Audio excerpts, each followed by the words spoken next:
आप सबको साहब बंदगी। मैं उमेश कबीर कबीर चौरा मठ मूलगादी से एक बार फिर से आप सबके समक्ष उपस्थित हुआ अपनी उसी श्रृंखला में जिसे हम कबीर की पाठशाला कहते हैं। आज जो एक बहुत खूबसूरत सी साखी हमने ली है वो गुरु के अंग से है। वहाँ कबीर साहब कहते हैं, गुरु को मानुष जो गिने चरणामृत को पान, ते नर नर के जाएंगे जन्म जन्म हुए स्वान। कबीर साहब गुरु के बारे में इतनी बृहद बात करते हैं, इतनी खूबसूरत बात करते हैं और कहते हैं कि गुरु को मानुष जो गिने, गुरु को जो मनुष्य कह दे, जो मनुष्य समझता है, ऐसा व्यक्ति नरक जाता है। और कहते हैं कि ऐसा व्यक्ति सिर्फ नरक ही नहीं जाता बल्कि कई कई जन्मों तक वह श्वान के रूप में, कुत्ते के रूप में, डॉग के रूप में जन्म लेता है। यहाँ थोड़ा विश्लेषण की ज़रूरत है। कई बार ऐसा मन में होता है कि कबीर साहब जब गुरुओं को सतगुरु की संज्ञा देते हैं, गुरुओं को ईश्वर से बड़ा बताते हैं, तो उसके पीछे का क्या राज है?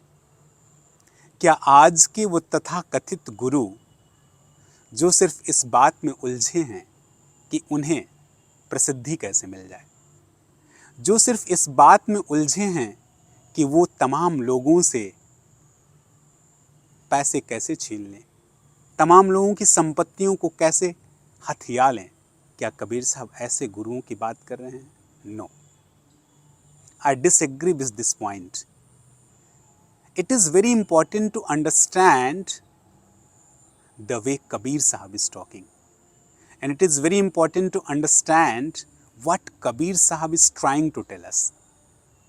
कबीर साहब गुरु की बात तो कर रहे हैं लेकिन गुरु के सच्चे गुणों को भी बता रहे हैं।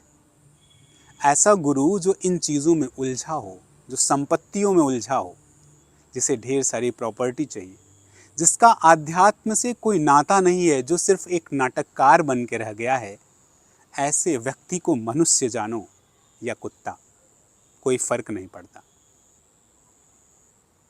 गुरु तो वो हो सकता है जो वास्तव में कबीर साहब की कसौटी पर खरा उतरता है, और अगर वो कसौटी पर वो खरा उतरता है तो कबीर साहब की एक एक बात सच्ची है और सही है।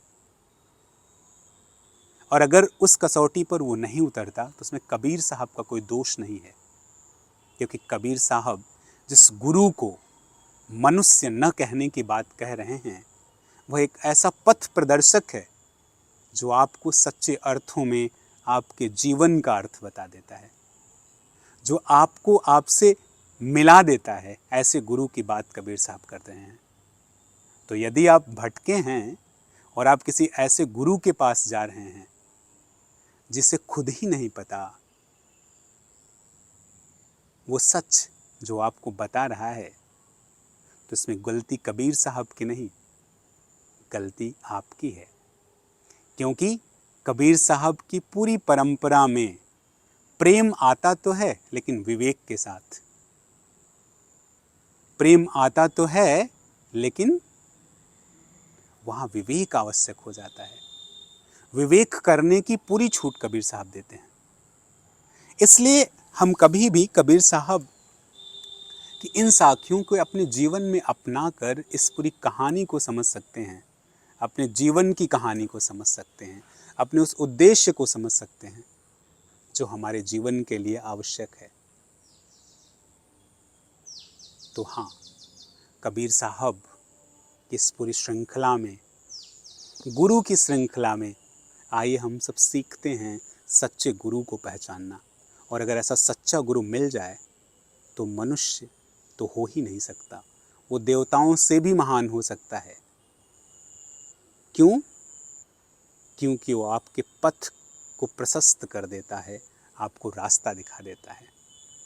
तो ढूंढते हैं ऐसे गुरु को और लगते हैं अपनी यात्रा में और खोज लेते हैं उस गुरु को जो कबीर साहब कहते हैं, जिस गुरु की बात कबीर साहब करते हैं।